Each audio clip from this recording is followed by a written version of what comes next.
Great. Okay. Welcome, everyone. A warm welcome once again to our next seminar.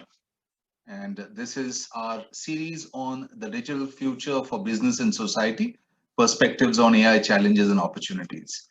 So, good morning to everyone joining from the US. Good afternoon to our friends from Europe and Great Britain. Good evening to all of you joining from India and South Asia. And I did see a few registrations from Malaysia and Indonesia as well. And a late good evening to visitors joining from New Zealand and Australia. So today's seminar, as well as the entire seminar series, is hosted jointly by Professor Yogesh Dwivedi, who is Professor of Digital Marketing and Innovation and the founding director of the Emerging Markets Research Center and co-director of research at the School of Management, Swansea University, UK. Our second co-host is Professor Ramakrishnan Raman, director of Symbiosis Institute of Business Management, Pune, and Dean Faculty of Management at Symbiosis International University. This entire seminar series is supported by the Center for Technology, Innovation Management and Enterprise, the University of Kent, Digital Marketing and Analytics Special Industry Group, Academy of Marketing, Grenoble IE Graduate School of Management, which is a Grenoble INP school of the University of Grenoble Alps, the Swansea Innovation Lab at Swansea University, the E-Business and E-Government Special Industry Group, British Academy of Management, and the UK Academy for Information Systems. This seminar series is inspired by various perspectives on artificial intelligence, AI for short, and I'll keep using this term AI rather than the long form just to save on a few seconds of time. So it's various perspectives on AI and its transformative potential, which were presented in a recent perspective article by Dwivedi et al. 2019. AI undoubtedly offers a huge transformative potential for the augmentation and even potential replacement of human tasks and activities within a wide range of industrial, intellectual, and social applications. The pace of change is absolutely staggering with new breakthroughs in algorithmic machine learning and autonomous decision making, creating new opportunities for continued innovation.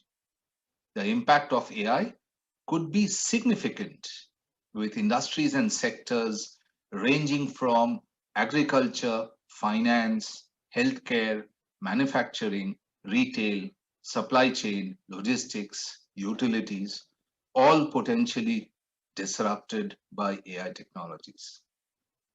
This seminar series on the digital future for business and society, perspectives on AI challenges and opportunities, presents various perspectives from a number of leading expert speakers to highlight both the opportunities and challenges posed by the rapid emergence of AI. Allow me now to introduce our eminent speaker for today. He is Mr. Santosh Mishra, CEO, Tamil Nadu E-Governance Agency and Commissioner of E-Governance, Government of Tamil Nadu, India. And he will speak on public policy challenges of AI. Let me now share a brief introduction of Mr. Mishra. Mr. Santosh K. Mishra is a senior officer of the Indian Administrative Service and is at present Commissioner of E-Governance and the CEO of the E-Governance Agency of the Government of Tamil Nadu, India. He leads all the technology initiatives of the Government of Tamil Nadu. He is a public policy and regulatory specialist working in the area of emerging technology.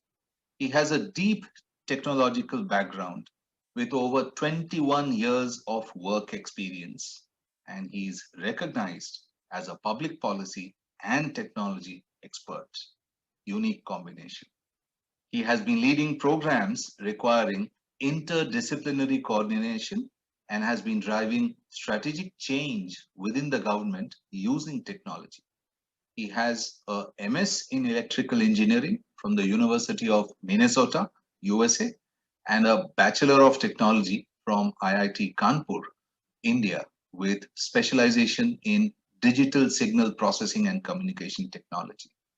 He is at present pursuing a PhD, and his research topic is public policy challenges of artificial intelligence. Mr. Mishra, the floor is all yours. Over to you. Thank you, Sandeep ji, for the generous introduction. Thank you, Yogesh ji, for inviting me.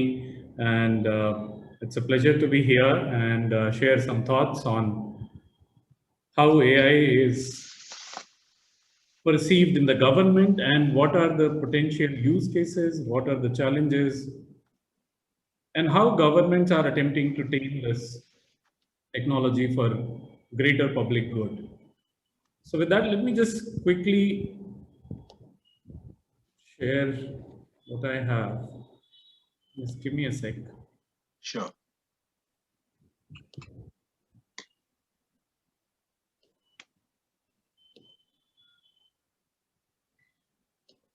Okay.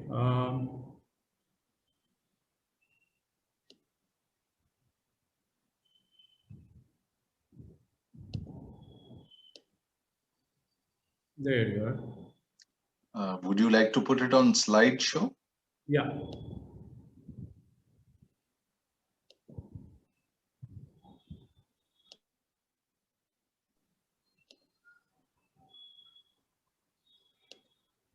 Okay. Perfect. So let me just move this around a bit so that I have visibility.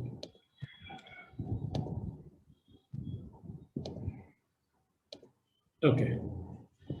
So good evening and good afternoon or good night for all the people who are joining from different parts of the world. So this session, I'm going to talk about use of AI, its perception of AI in government, and the challenges we face in terms of rolling out AI solutions in the public domain. It will be more practical and field kind of a situation for this session will be more from sharing experiences from the field, from hands-on, if you will. So let me first, before I begin, let me just quickly begin with giving a background on what we do. And this is an outline for this presentation before that. So there's a little bit of context setting, and from policy makers' perspective, what are the challenges of AI? We have Tamil Nadu is one of the only states in the country to have an ethical and safe AI policy. So maybe we will touch upon that as well, and what were the concerns and tensions which were playing in our mind when we were drafting and creating that policy. So India has, as Mr. Sandeep was mentioning, there is a huge benefit which can accrue from AI to the society. And some of the key areas to look at will be, if you look at health, so you have 0.8 doctors per 1,000 teachers, 2.4. Productivity in agriculture is on the lower side of the spectrum. What are the enablers? Enablers are mobile phones, a very high number of internet users. Almost 1/3 of the mobile phones are smartphones. Speed is about 6 Mbps average, which is quite good. So these are some of the positive signals indicating where AI can actually help. Whereas if you look at the health, education, and agriculture, for example, we've just picked 3 sectors, you can see that there's a huge scope. There is no way we will have the government machinery or even the private sector put together would be able to ramp up the number of doctors or number of teachers or productivity to a desired level.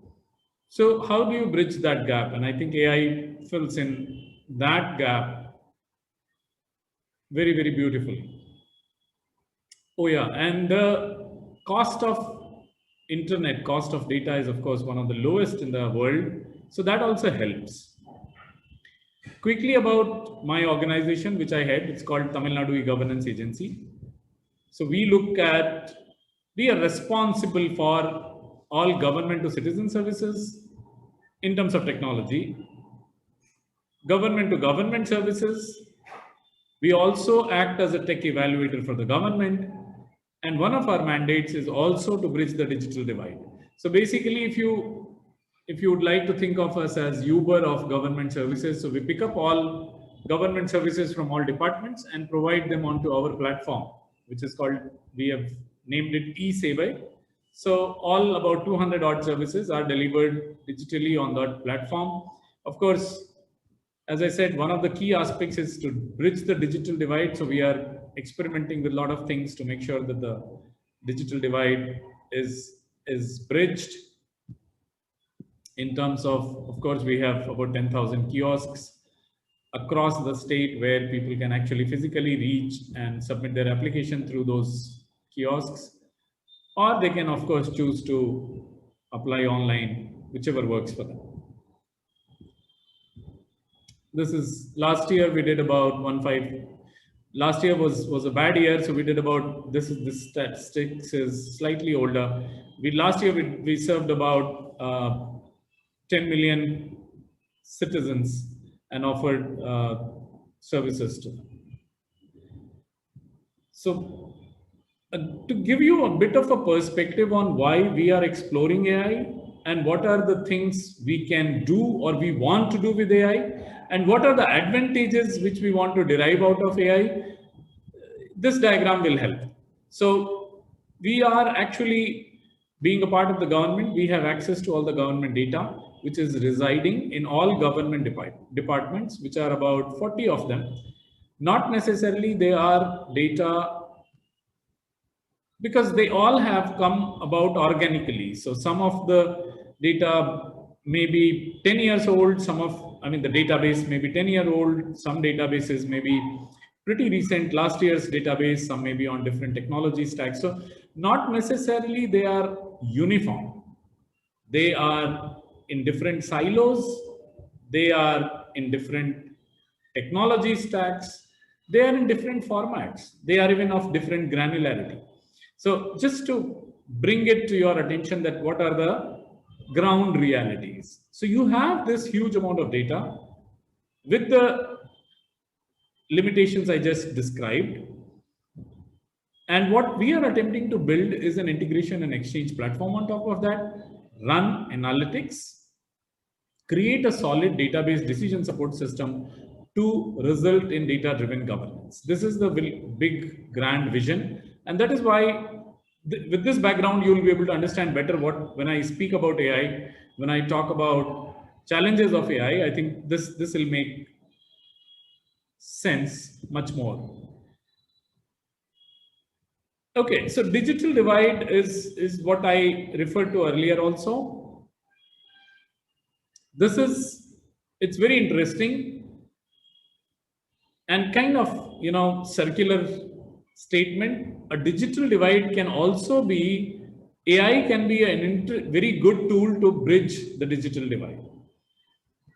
See, we have all these services on online platforms. So we have all these 200 or 240, whatever services. Every day we keep adding new services.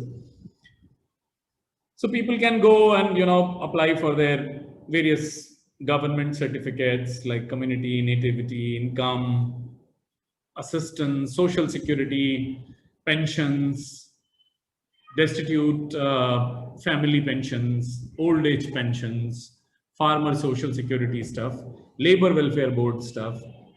So all these unorganized sector welfare board stuff, benefits. So all that, they have two ways. Either they physically go to a kiosk, eSevai kiosk and get it, or they can apply online. Applying online obviously limits people who are not really well versed with online facilities, people who are old, people who are not really that tech savvy, people who don't have smartphones will not be able to access these services online. So how do you actually remove that barrier? And that's where we have started. We have just put a NLP chatbot last year. So people have started talking to it, conversing in Tamil, and this is a Tamil native chatbot. So it's not really, I mean, if you look at chatbots today, it's a very simple thing and it's very easy to create. What we wanted was a fully functional, built from grounds up Tamil chatbot. And this was a non-trivial problem. We worked with Anna University for almost a year. And now it has come to a shape where it converses very, very intelligently. It understands and it's able to respond to people's queries. So if you want to come to our website and ask for what are the documents needed for getting a ration card, for example. So it will be able to search through the entire government web. I mean, that information is pre-existing. So that information it will be able to share with the user. So now that was the version 1. Now the version 2 is what we want to do is this chatbot to actually cull out all necessary details after interacting with an individual and make an application on behalf of that individual. So that is also true. So now it can actually, based on voice interaction, it can fill up a form to receive a service, which I think is a very significant achievement we have had.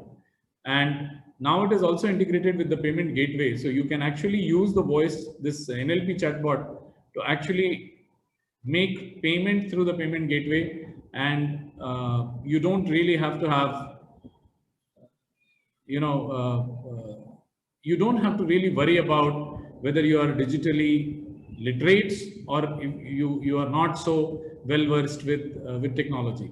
And in fact, it still requires keyboard or at least some degree of typing, even though we have integrated with a Google Voice or interface, but it's not very good. So what we are now working with IIT Madras, in fact, that we will actually integrate with our own Tamil native voice engine as well.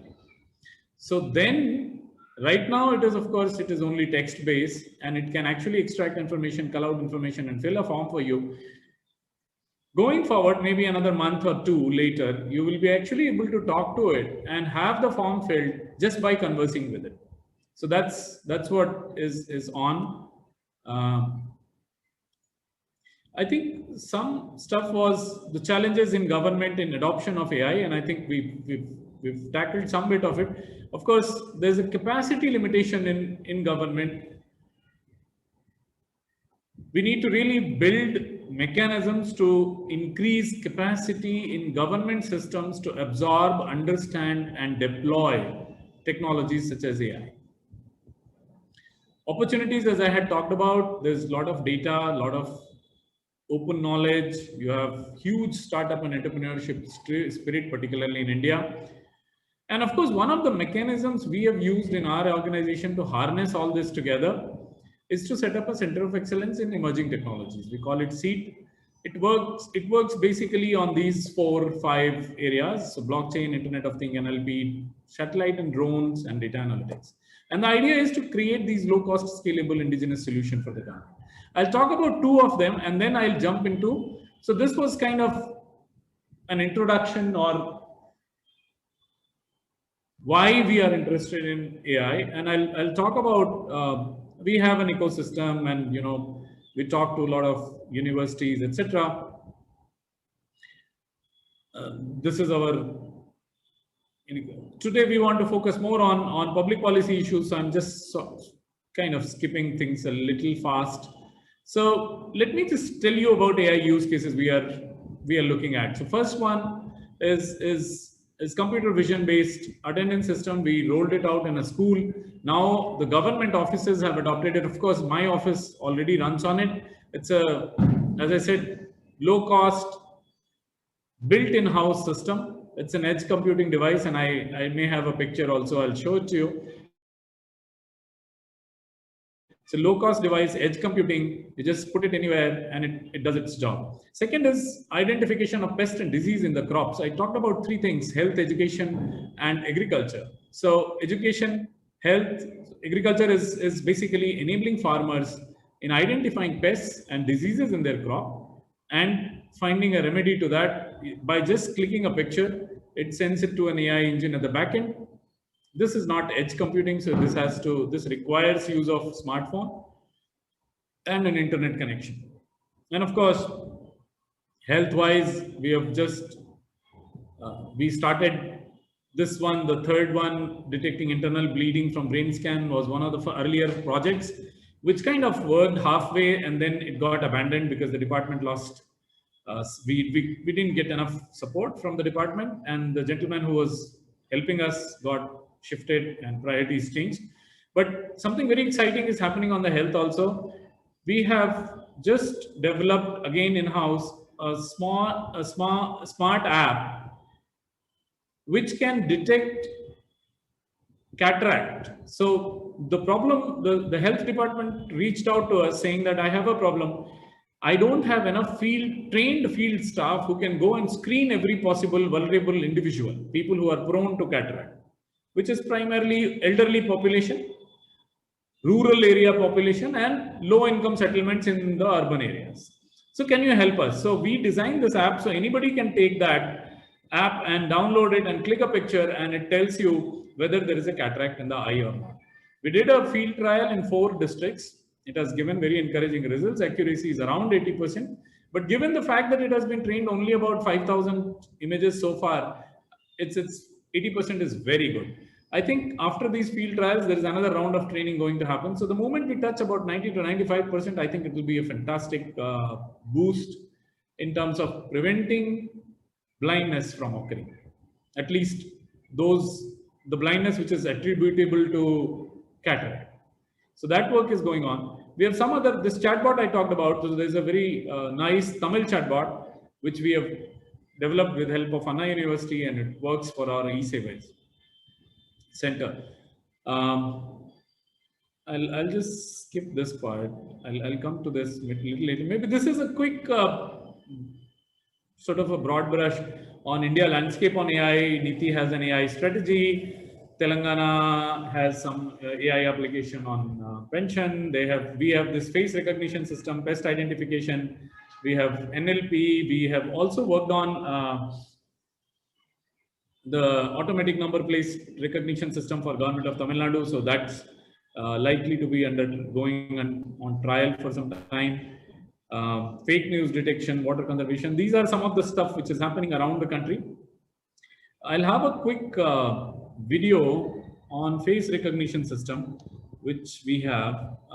Kindly let me know if audio is there or not. Video audio.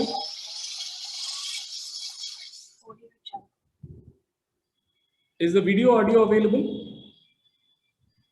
Yes, Mr. Mishra, it's available. The Tamil Nadu E-Governance Agency. Oops, sorry. Oh, my bad.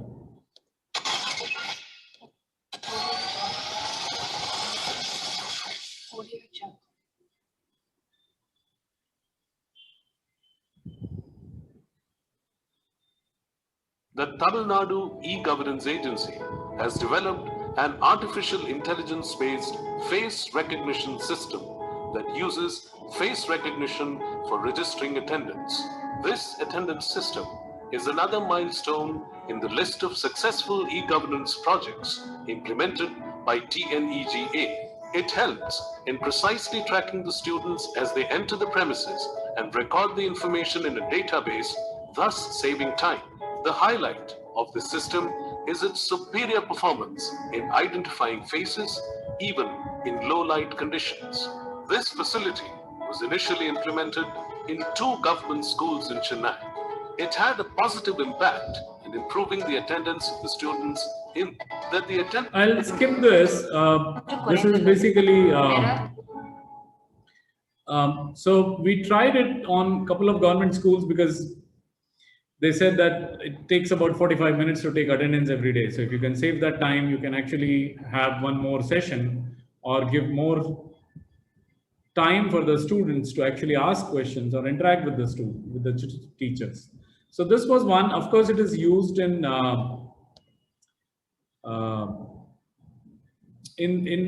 offices now. So that's the several government offices are using it. This is the pest identification system I was talking about. Let me just...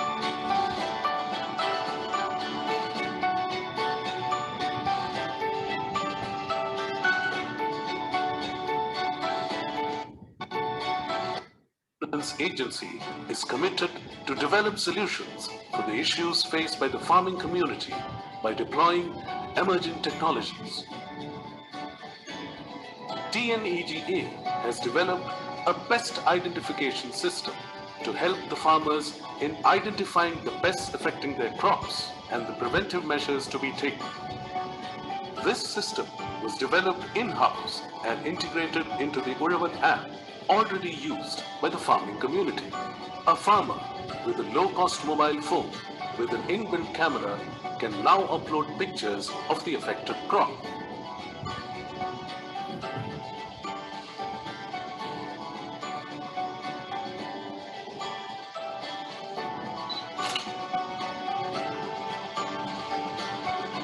Once the image is uploaded, an intelligence system analyzes and identifies the type of the pest and responds by sending a text message in Tamil explaining what needs to be done to prevent further crop damage.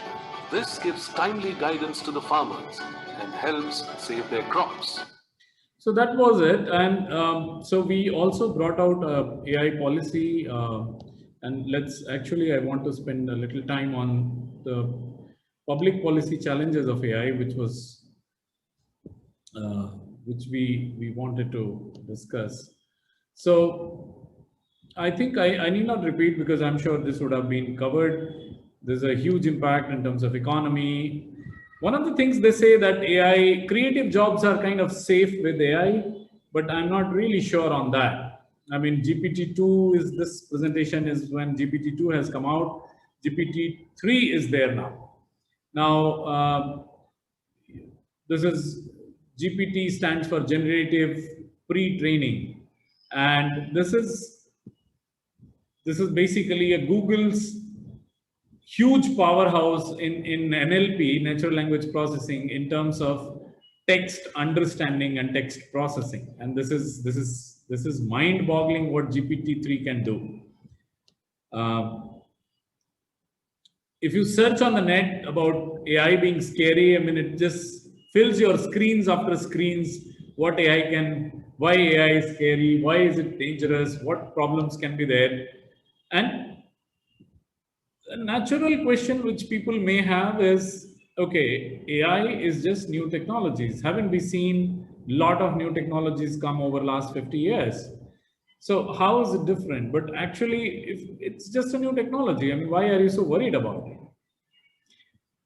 The issue is that this is something very, very different. This is something which we don't fully understand. And partly the deep learning network, the fact that you don't really exactly know what has caused that system to make a particular decision puts a big question mark. And explainability in AI is a big, big thing. And when we are talking about public domain rollout, these can be autonomous systems where they take a decision in terms of employment, in terms of credit, in terms of sanctioning loans.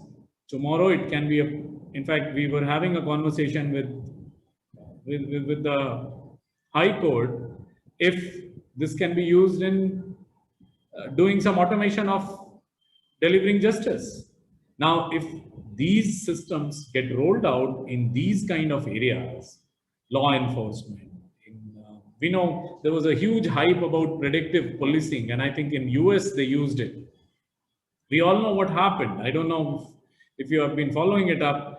It started profiling a particular set of people with particular skin tone and a particular build.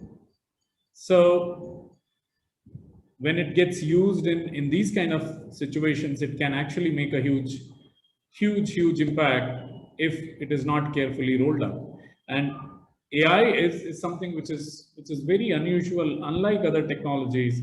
Of course, this is the world of GitHub, where all kinds of, I mean, it's amazing. I mean, it's scary at the same time. It's super brilliant as well, and it's really reassuring, because lot of people who have created a solution for a particular situation using some of the most advanced technologies actually put it out for other people to use. I think that's phenomenal. I think it's GitHub has made this knowledge democratized. At the same time, it also poses a problem, because the code has been written by someone and it's likely to end up in some unintended use case. So somebody might have written a code of classifying objects for a very innocuous use, maybe, identifying plants or flowers, and somebody can use that code to put it in a self-driving autonomous car system.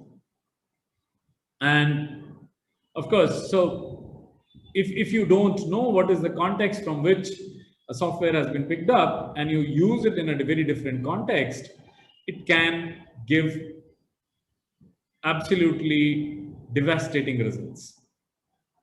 So this was, I think there was a paper I read by Scherer, and it says these are the problems. It's a discrete system, and it's a diffuse system, and it's a discrete system, two different spellings of discrete, and it's opaque. So if you actually have a system which is opaque, which doesn't let you know how the decision has been made, and you give it the authority to make a decision, what do you do? I mean, how do you ensure that the decision is fair? And that's a challenge. The other challenge is it's rapidly evolving and rapidly changing. When GPT-2 was created, it had 1.75 billion parameters, which is mind-boggling. And OpenAI, which OpenAI actually did not release GPT-2, and it said that it's just too advanced and too prone to misuse by unscrupulous elements that we are not going to release. So in fact, they ended up releasing only 500 million parameter version of it. I think the third release was 750 million. Now GPT-3, which is a natural language processing crazy workhorse, that has 175 billion parameters. Mind you, GPT-2, that is version 2, had 1.5 billion parameters. GPT-3 has 175 billion parameters. So it's like a giant killing machine. I mean, so I mean, some people even question whether it actually is a natural language understanding, or it's just that you have fed it with so much of data that anything in terms of English language, it has already seen it or it knows. So like in the exams, I mean, you either understand the question or you memorize the answer. So, I mean, so GPT-3, some people say that it's like memorizing all the answers, and it's just voluminous. I mean, it's crazy. It's terabytes and exabytes of data which it has been trained. I think the entire web has been crawled and fed into it or something like that. I was reading somewhere.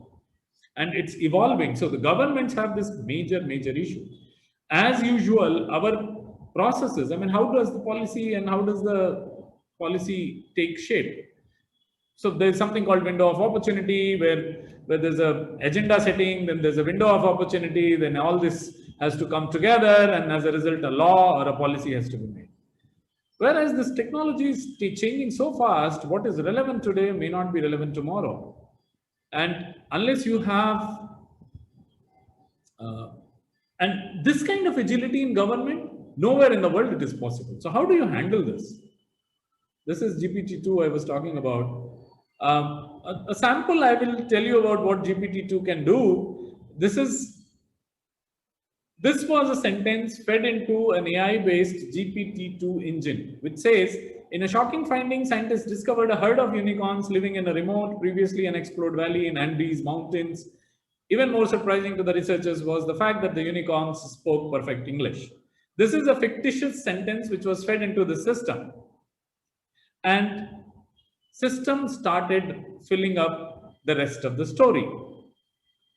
And the system responded. The scientists named the population after their distinctive horn, Ovid's unicorn. These four-horned silver-white unicorns were previously unknown to science. Now, after almost 2 centuries, the mysteries of what sparked this odd phenomena is finally solved. And it created all this. Dr.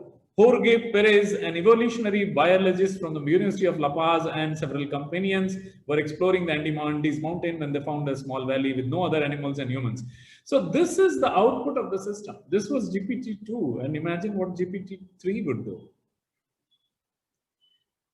So here are the issues which we face, and what makes governments think twice before settling on an AI-based solution. These are the issues. What happens to the privacy? Is this system secure? Is this fair and equitable?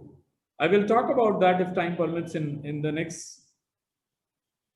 I have, I think, another 5 minutes, or I'm almost done. I think 40 minutes is what I was given. So I'll cover this and then I'll leave it, maybe give me another 2-3 minutes and I'll close this.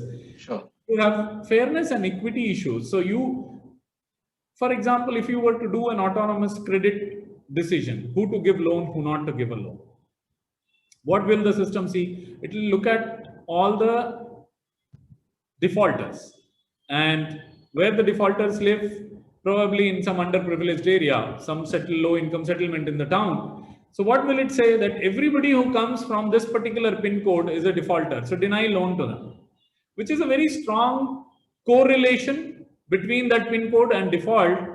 But then that's not the root, that's not a causative relationship. So you cannot deny a person loan based on the PIN code.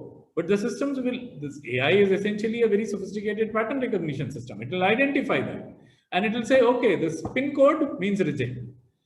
Then of course there are misuse potential. So I mean, you can use it for even the face recognition system. I mean, if I feed it into, almost all cities have this extensive network of CCTV cameras. You feed a particular face,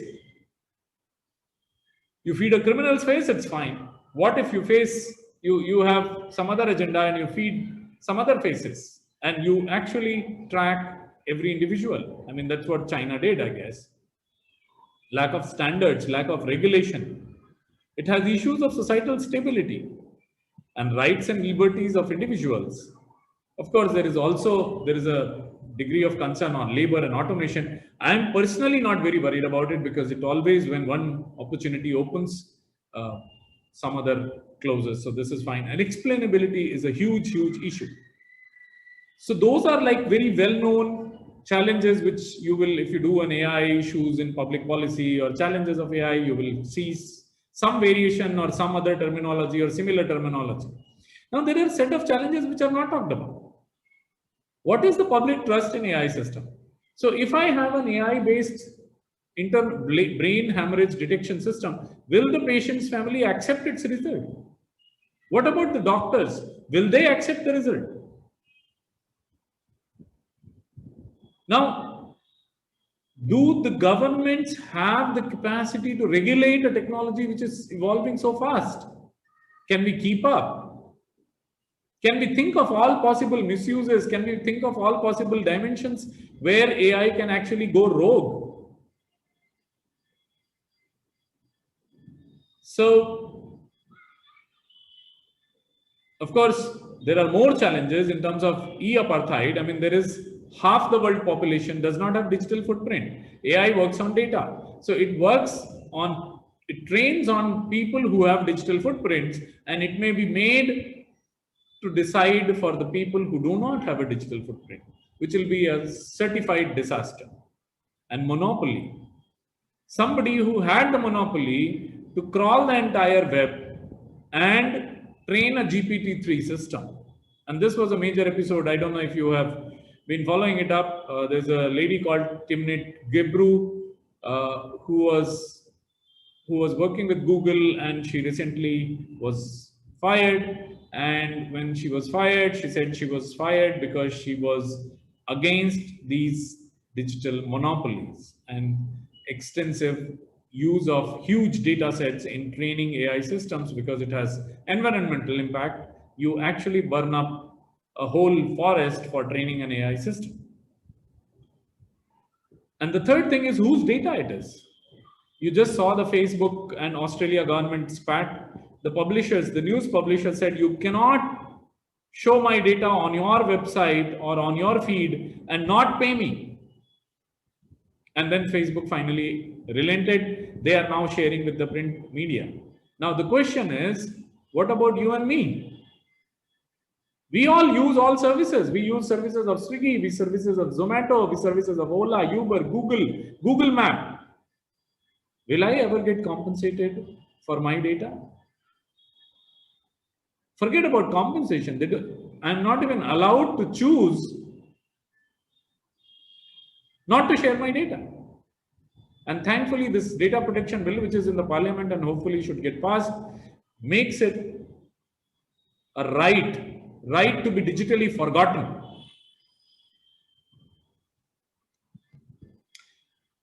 Last 2 minutes and I'll close. Facial recognition system. These are some of the headlines from the newspapers. Facial recognition software as a gender issue. UK launched passport photo checker is known. It knew it would fail with dark skin. I read somewhere that dark skin, it was labeling people completely wrong. And in one case, it actually labeled one of the individuals as chimpanzee or something. That's what I read. How an attempt of correcting bias in technology goes wrong.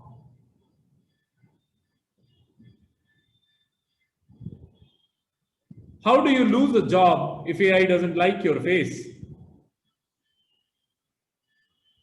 You can get labeled by AI, your personality type. Predictive policing is a scam. AI is sending people to jail and getting it wrong. AI in law enforcement needs clear oversight. And then, of course, you have these adversarial attacks. So this is AI will correctly classify panda. You add this noise, the picture on the right, which is same to human eye, it looks same as the picture on the left, it will be classified as gibbon. And you have these adversarial attacks. You take this standard stop symbol and you put these 2 white and 2 black stickers. The AI system interpreted it as 45 kilometers speed limit. I mean, imagine autonomous car driving.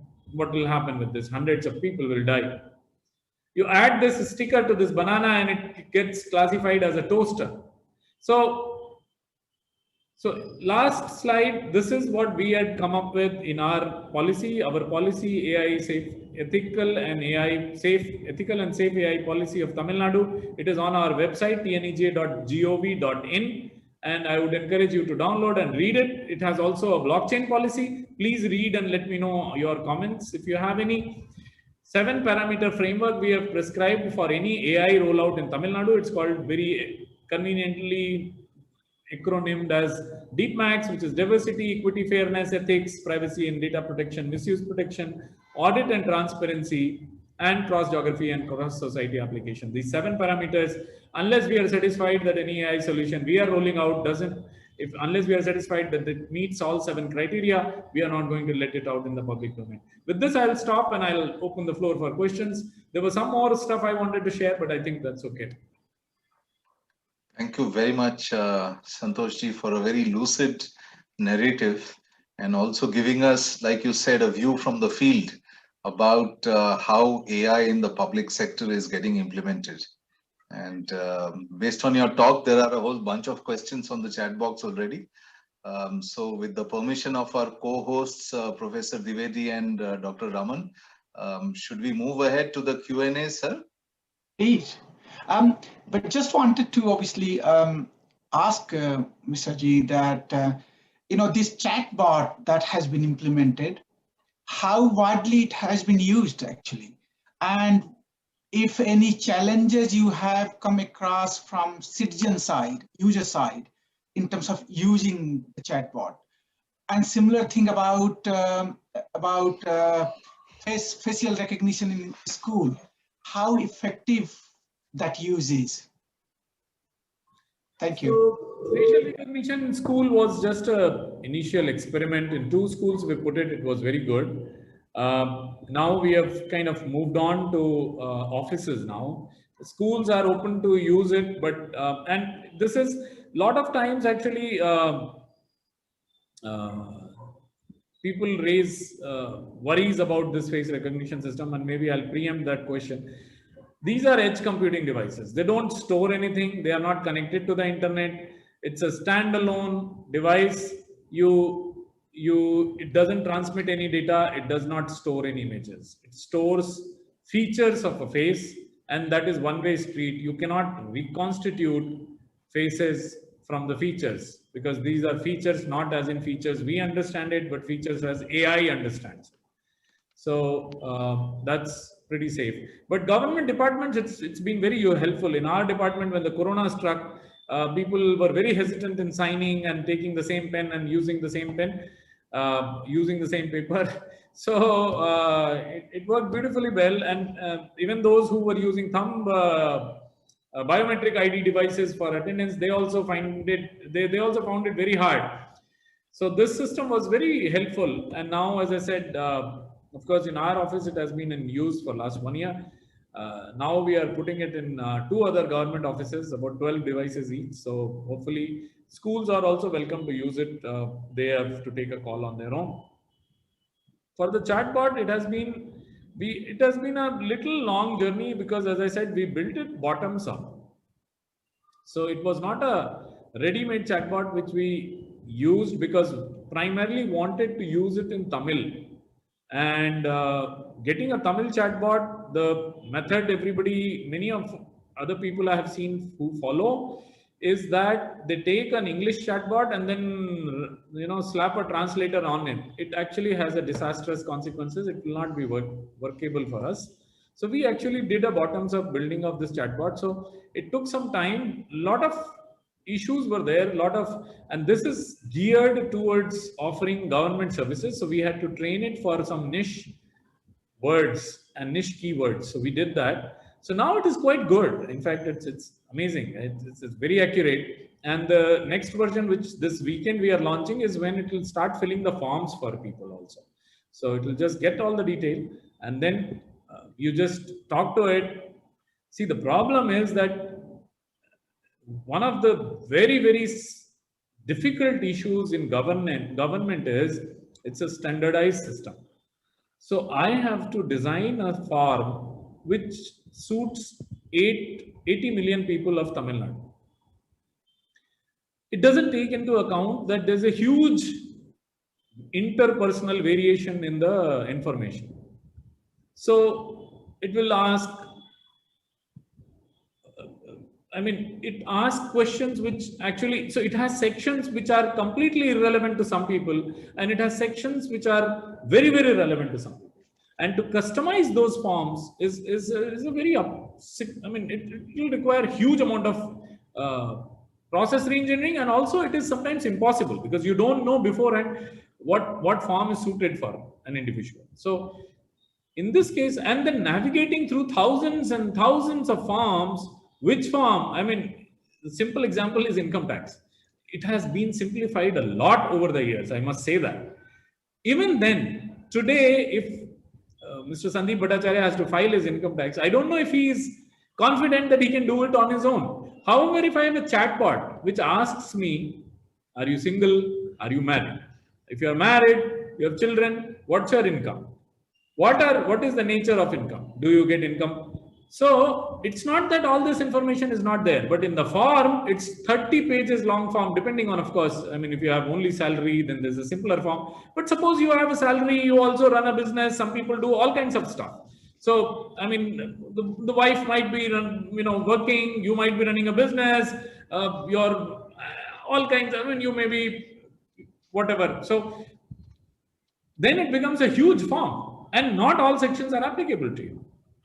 To navigate through this jungle of forms is impossible. So one of the major relief which people will get by using this chatbot is to actually, it'll pick out the right form and fill the details on their behalf, which will make life a lot easier. That is what is exciting about it. And in the phase 3, so phase 1 was over, phase 2 is next week, hopefully we will launch it. And when phase 3, when the voice integration happens, then you can actually just tell it and talk to it and tell that this is what you want. You want to add a name in the ration card. So it will say, okay, I need 1, 2, 3, 4, 5, 6, 7 information. You please just give answers to all these and I'll apply it on your behalf. Thank you, Santoshji. I think you've answered almost 3 questions at once. You answered Professor Yogesh's question. You also answered Dr. Galina Kondrateva's question about ethical issues. And of course, the large question about simplifying these complex tasks that the ordinary citizen may not have the wherewithal to really understand what's required, which section, if so-and-so, then skip the next 5 questions and go to that section and so on. So it's very interesting to hear you say that the chatbot, a quote unquote, a complex method of IT implementation, is actually being used to simplify the lives of 80 million citizens. And possibly at some later date, if you compute the time saved into the number of people who are filling your forms, it might give you a massive ROI calculation, manas and so on and so forth. I think you should do that. Professor Sandeep, before we go ahead, Mr. Santosh Mishra, thank you so much for giving your time. This is Dr. Raman. In fact, phenomenal work that you're doing.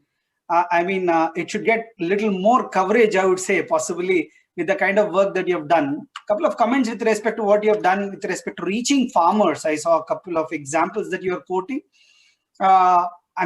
I do not know how much of it is actually used on ground by farmers with the kind of support that's given. It'll be great if you're able to give some stats over there that will help us understand how much it has penetrated. The second one is not a question, it's a comment about digitally being forgotten. I feel it's only a myth. There might be people who argue that no, it is not a myth. But, digitally forgotten is a tall order claim, especially in the internet when you're going to have several aspects getting stored, transmitted, which servers, where, what, although there are laws, but I think it will be something very big if you're able to implement digitally forgotten, as the European Union has done it, US has not yet, but India is planning. This is my view, my comment, that it might not be so easy to implement and it to be a reality of getting digitally forgotten stamp telling 100% done. Now, that's only a comment from my end. Thank you. Right. So please go ahead, Santoshji. Yeah. So the agriculture thing is very interesting. We talk about ocean of data. We talk about, crazy amount of data on internet and everywhere. When we wanted to build this, I didn't even have 100 images of pests of the most commonly grown crop in India, paddy. We searched everywhere, including the agriculture universities databases. Nobody has image databases of crops and their pests. And it's, as I said, for the most commonly grown crop of paddy. So again, we had to do grounds up.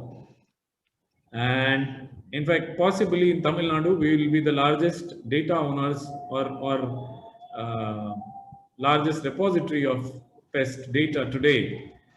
We focused only on 2 crops, paddy and maize.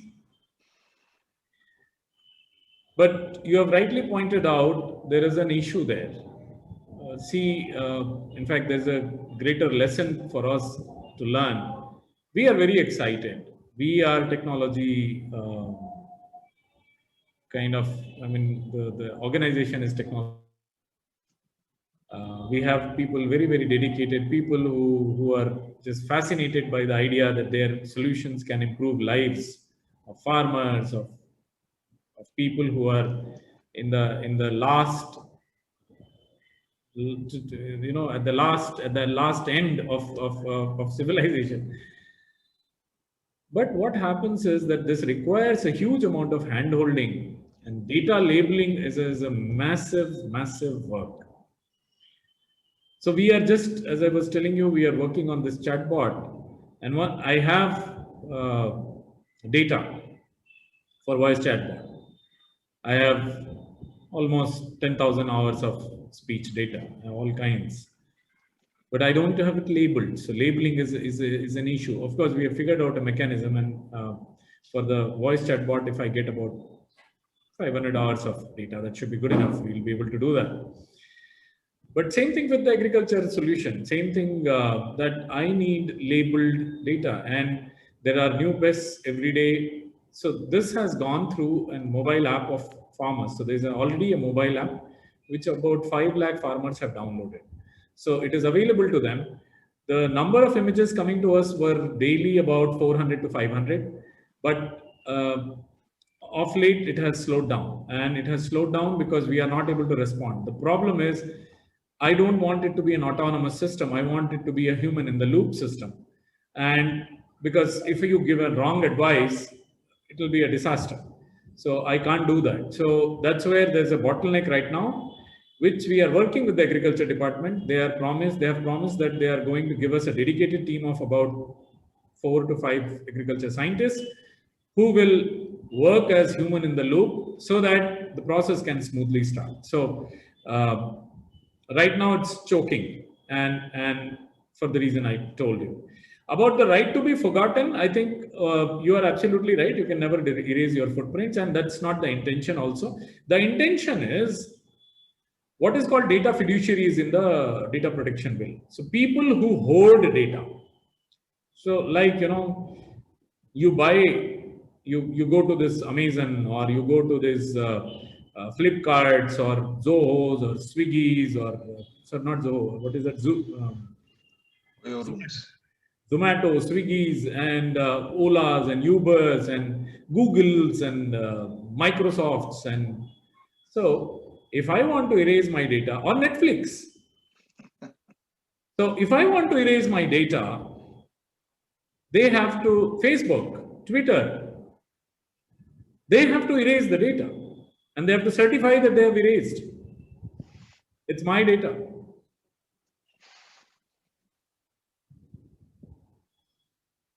I think the moment we start using any of these applications, we are almost signing away pretty much all rights.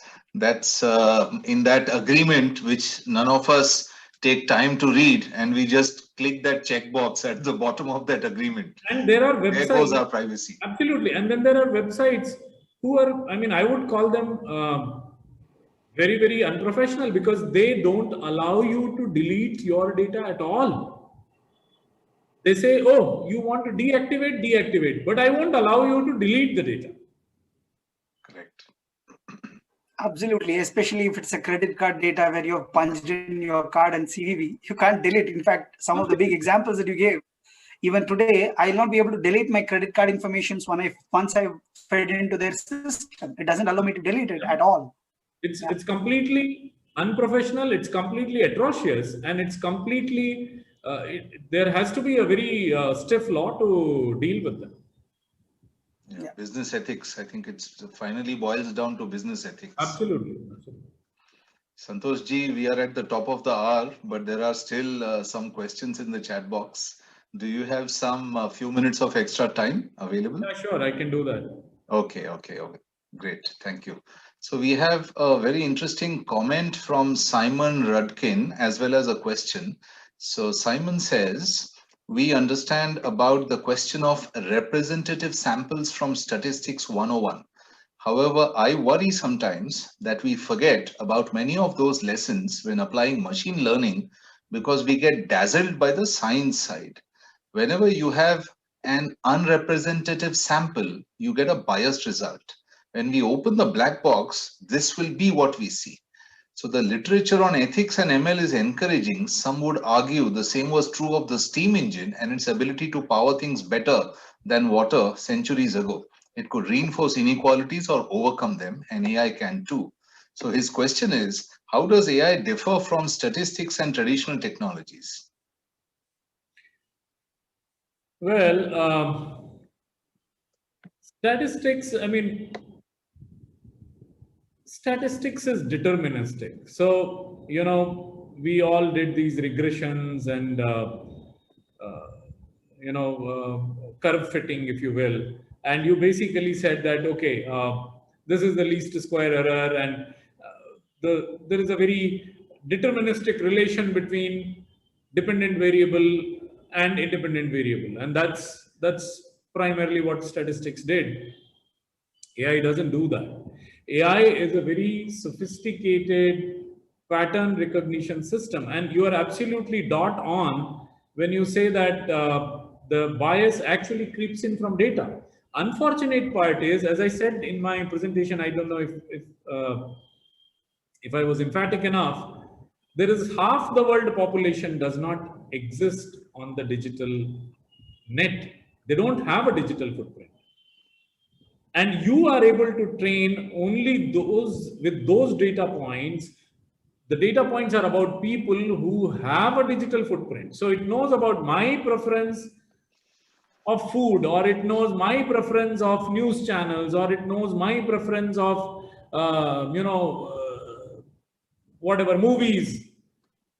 But it doesn't know about the preference of the people who don't ever access these services from their devices. So obviously, I mean, if you have wrong set of, not wrong set of, I should say, if you have an unrepresentative sample, you are landing for disaster. So I think what you have pointed out is right, but this is a big black box. And the problem is, like in statistics, you know what is happening. So if you change a parameter, you can see the shape of the curve changing, and they'll say, oh, it is overfitting or underfitting or whatever, the shape is changing. Here you have no clue as to what's happening. There is, the reward is, because it's a deep network, multi-layered, and every layer is connected to every layer with multiple weights. And you have, at the end of it, there is a reward for right pattern recognition.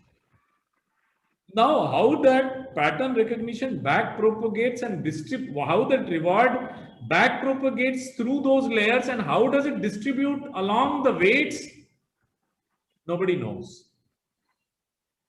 So that's a problem with this technology. Thank you. We have a question from Dr. Karine Dominguez Berry, University of Grenoble in France. Dear Dr. Santosh Mishra, thank you very much for your really interesting presentation with all the cases presented. Is social acceptance a topic of debate in India? If yes, what are the most sensitive topics? Sorry, Mr. Ji, just wanted to say thank you so much. I have to leave. I have to attend another meeting now. Sure, but thank you so much for obviously giving your time today, and this really interesting talk. And you can see the engagement through comments. So great to see all these developments, and I would look forward to learn about your new AI system powered by Vice to Phil Farm, to see how it works actually, if it works. And what about errors, and who would be responsible if there any error introduced through these kind of systems? So I look forward to those kind of updates in future. Thank you so much. Thank you. And thank you, Professor Bhattacharya, for... My pleasure. Thank you. Thank you, Professor Yogesh. Thank you, sir. Yes, Thank you. Thank you. Thank you. Bye-bye. So, Dr. Karine, I think social acceptance is a prerequisite for any AI solution to work. If I have an AI solution and there is no social acceptance to it, it's not going to be used.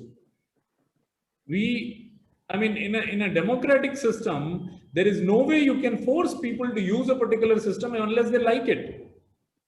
So whether there is a debate around it, whether, I'm sure, all the people who are studying this, the anthropologists or even AI researchers who are looking at, or even behavioral scientists, I'm sure this is a dimension in their mind, but whether that debate happens or not, people are not going to use this technology. They are not going to trust this technology. So as a result, it will be a complete waste if the government tries to implement it. So at least from our government perspective, we know that we will not roll out. Of course, whatever we are doing, we are always keeping a human in the loop. So, and particularly when it relates to health, when it relates to potential irreversible damage, that is where we are very, very cautious, and we are not allowing technology to take over itself. Of course, there might be over a particular period when people generate, enough trust in the system, like cataract detection. So the cataract detection system we have rolled out, even if there is, it just says that, oh, this looks like a mature cataract, or this looks like a case where you should operate upon, or so it's essentially a triaging system. It essentially tells, oh, this is a priority case, this is not a priority case. The problem the government or the system is facing, that it has just too many cases to sift through. So they don't know which 10 cases. If I have 1,000 cases to deal with, I can. But if I have to if I have to scan million people to identify the 1,000 people, that scanning bandwidth or the scanning capacity I do not have. So this system actually does that scanning for them. Okay, so 1,000, these are the top 1,000 cases which you need to look at to avoid, to operate upon for cataract, for example. So human in the loop is extremely important. Social acceptance, without social acceptance, no AI system, at least in India, can be rolled out. Thank you, Santoshji.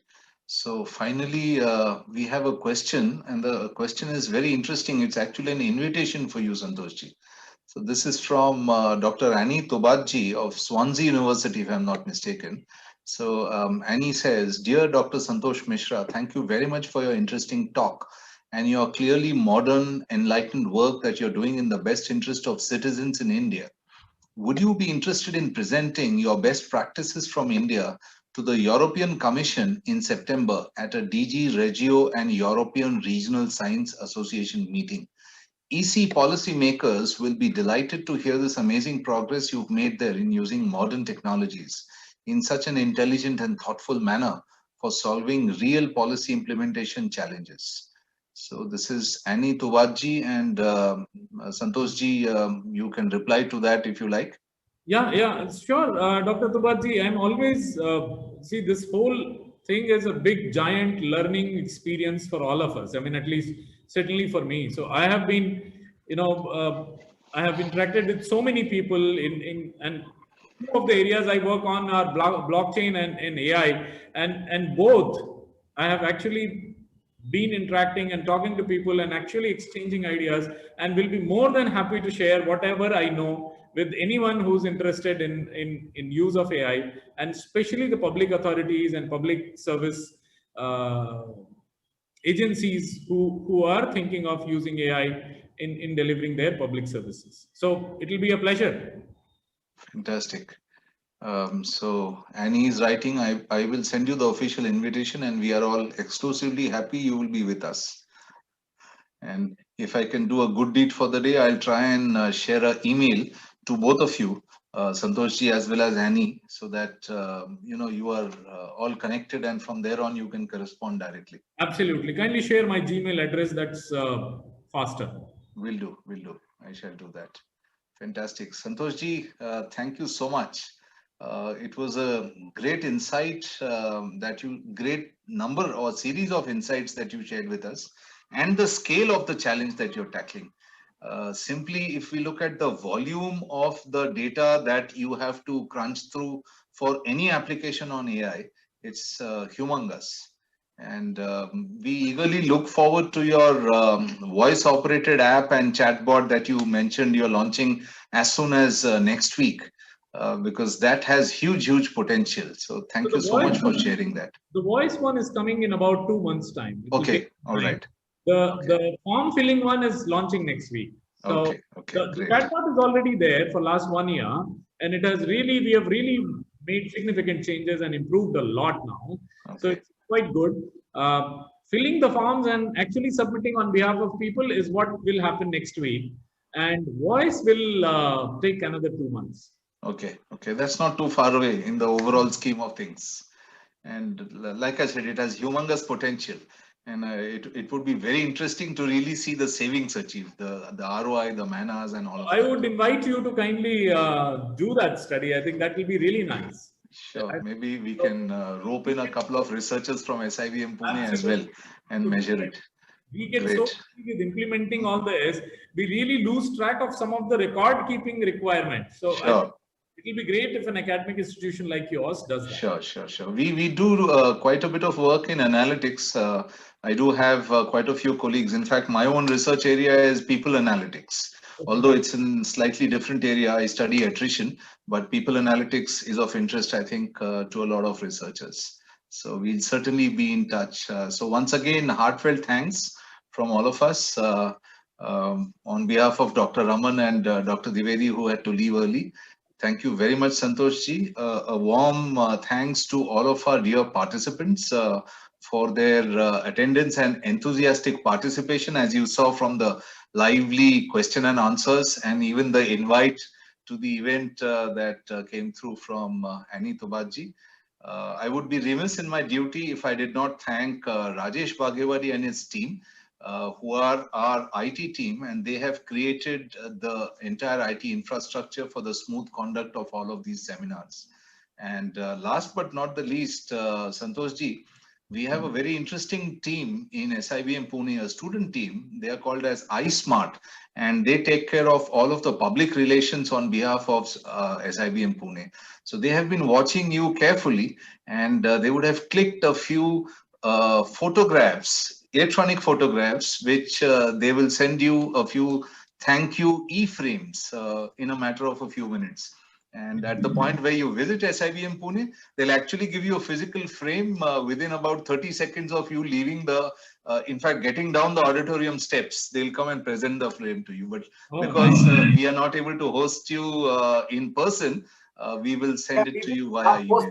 Post the pandemic, for sure, Maharashtra is one state where still COVID is a big headache for us. Right. So once this is all done, we are sure that we're going to invite you here to our campus. I would love to. In fact, Symbiosis is a place I wanted to visit always. So it's good that it is happening now. So hopefully in another 3-4 months time, when things become all right, I'll be available.